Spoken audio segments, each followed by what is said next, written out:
ఆ గంట కొట్టింది ఒక కుక్క. ఆ కుక్క నల్లగా భయంకరంగా ఉంది. దాని మూతి మాత్రం పగిలిపోయి నెత్తురు కారుతోంది. నెత్తురు కారుతున్న మూతితో ఉన్న వికారాకారంతో ఉన్న సునకం ఈ కనకపు గంటని ఠింగ్ ఠింగని కొడుతోంది.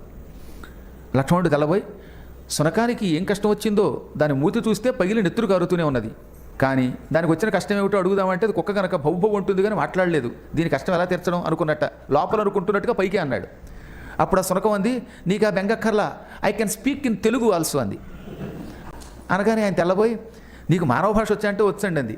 నీకు మానవ భాష వస్తే ఇంక నీ కష్టం నువ్వే చెప్పుకుంటావు, నీ కష్టం ఏమిటో తెలుసుకోవడానికి మేమేం పెద్ద కష్టపడక్కర్లేదు. ఇంతకీ నీ కష్టం ఏమిటంటే నేను రాముడితోటే చెప్పుకుంటాను, నన్ను రాముడి దగ్గరికి తీసుకెళ్ళగలవా అంది. తక్షణం తీసుకెళ్తానన్నాడు ఆయన. అప్పుడు ఆవిడ ఏమందో తెలుసా, తీసుకెళ్ళడానికి నువ్వెవరు, రావడానికి నేనెవరు, మనం రాముడిని అడగాలి.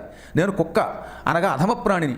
అధమ ప్రాణులు రాముడి లాంటి మహానుభావుడి దర్శనానికి అనుమతి లేకుండా వెళ్ళకూడదు. ఎవడబడితే వాడు గురువుగారు గదిలో ఉండగా డామ్ డామ్ అని తలుపు కొట్టి లోపల దూరిపోకూడదు ఆయన అనుమతి లేకుండా.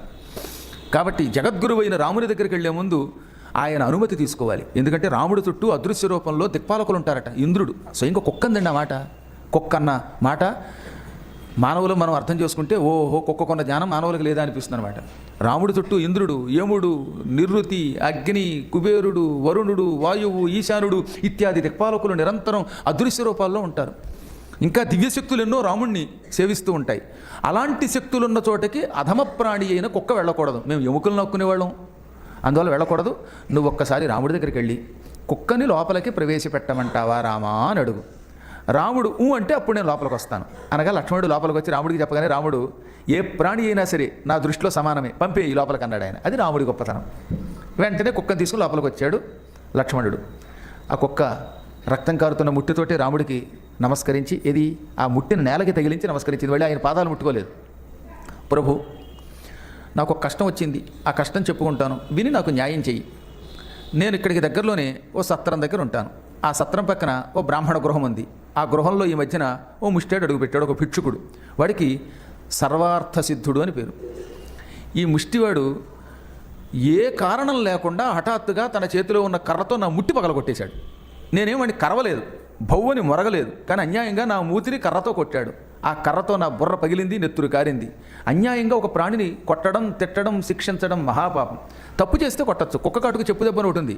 కుక్క కాటుకు చెప్పుదంటే ఇందాక చెప్పిన అల్లుళ్ళు అంటే వాడు ఉండనట్ట. కుక్క కరిచిన దాని మీద చెప్పెట్టు కొట్టుకున్నట్ట. కుక్క కరిచిన చోట చెప్పెట్టు కొట్టుకోమని కాదు, కుక్క కరిస్తే అంత తేలిగ్గా పిక్క వదలదు. అందుకని చెప్పెట్టి దాని మూతి మీద కొడితే అది వదులుతుంది. అది అక్కడ కుక్క కాటుకు చెప్పు దెబ్బ అంటే. అంతేగాని కుక్క కరిచేసి వెళ్ళిన తర్వాత కుక్క కాటుకి వేరే ఔషధం అక్కర్లేదు, చెప్పుతో అక్కడ కొట్టుకుంటే తగ్గుతుంది అంటే ఈ చెప్పులో ఉన్న ధూళి అందులోకి వెళ్ళి కాలు కుళ్ళిపోతుంది. కుక్క కరిచినప్పుడు చెప్పుతో కొట్టచ్చు, రాయితో కొట్టచ్చు. నేనేదో నా మానాన్ని నేను ఆ సత్రం దగ్గర ఉంటే అన్యాయంగా కొట్టాడు కాబట్టి నువ్వు అతన్ని పిలిపించి శిక్షించు, నాకు న్యాయం చెయ్యనగానే రాముడు నీ కథ నువ్వు చెప్పావు నమ్ముతున్నాను, కానీ వాడిని కూడా పిలిపించి అడగాలి కదా అని ఆ భిక్షుకుడిని పిలిపించాడు. భిక్షుకుడు వచ్చాడు. రాముడిని చూసిన తర్వాత ఎవడైనా అబద్ధం చెప్పలేడండోయ్. రాముడు లేని క్రితం అన్ని అబద్ధాలు ఆడినా రాముడి ముఖం చూస్తే ఉన్నది ఉన్నట్టుగా నిజం చెప్పేస్తారు. ఎందుకంటే ఈ కుక్కని నువ్వు అన్యాయంగా కొట్టావు ఉంటుంది కుక్క. నువ్వు ఎందుకు కొట్టావు? ఒట్టినే కొట్టావా, కారణంతో కొట్టావా అనగానే మీ ఎదురుగుండా అసత్యం ఎలా ఆడతానండి? బయటైతే 100 అబద్ధాలు ఆడేస్తాను, ఎందుకంటే కలియుగంలో సుప్రీంకోర్టులో కూడా అబద్ధాలే, కానీ నీ దగ్గర అలా ఆడను అని ఆ కుక్క ముఖం చూసి అప్పుడు అన్నట్టు ఆయన. నేను భిక్షుకుణ్ణి, భిక్షాటన కోసం పొద్దున్నే వచ్చి చెప్పబుచ్చుకు బయలుదేరాను. నా దురదృష్టవశాత్తు ఇవాళ ఏ ఇంటికి వెళ్ళినా ఎవడూ ముష్టి వేయలేదు.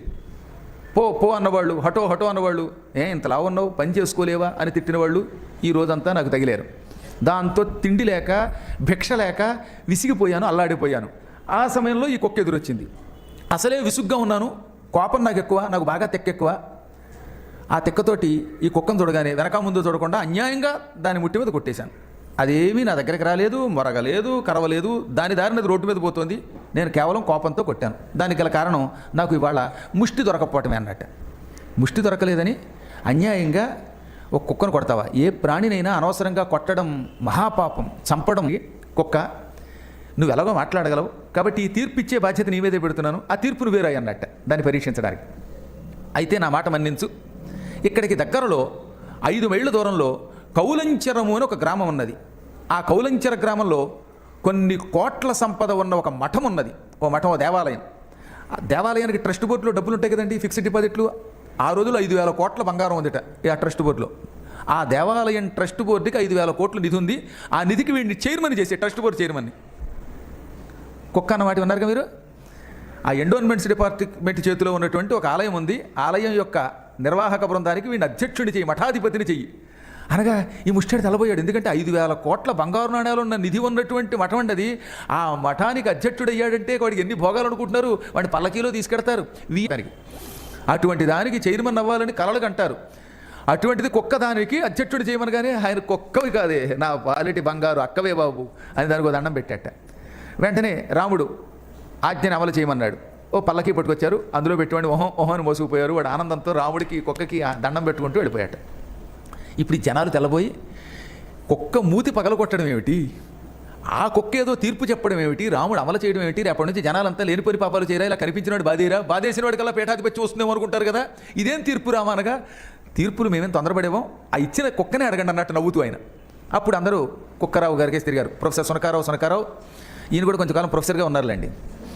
అందుకని ఆ ప్రొఫెసర్ సునకారావు గారి యొక్క సంతానంలో వాడే ఈ మధ్యకాలంలో పుస్తకాలు వస్తున్నాడే కంచాయిలయ్య అంటే వాడే.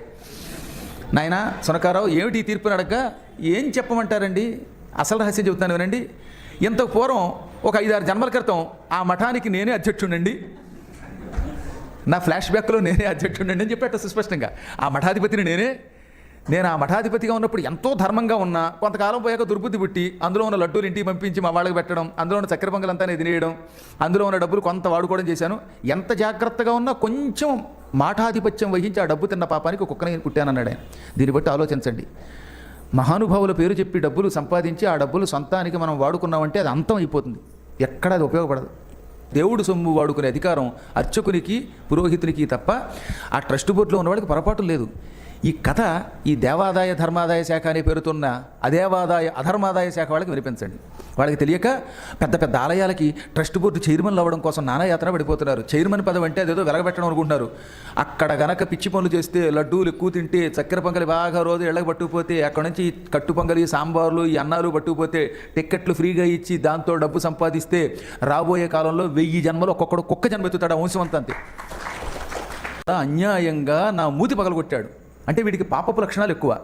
పాపాత్ముడిని ఆ మఠాధిపతిని చేస్తే ఇక దొరికింది కదా అని తెగ తింటాడు, బాగా ఆస్తులు పెంచుకుంటాడు, మూర్ఖుడైపోతాడు. ఇక వీడు ఎన్ని జన్మలైనా ఎన్ని యుగాలైనా ఆ పాపం నుంచి బయటపడ్డు, ఇంకంతకంటే శిక్ష ఏం కావాలందిటే. అప్పుడు అందరికీ అర్థమయ్యి మేలు ఈ రోజు నుంచి దేవ సంబంధమైన కార్యక్రమాల్లో ఒళ్ళు దగ్గర పెట్టుకుంటా ఉన్నారు. అలాగని ఎవడో ఒకటి చైర్మన్ అవ్వకుండా కుదరదండి.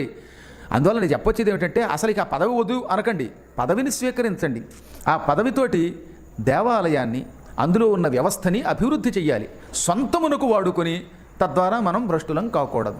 ఎప్పుడు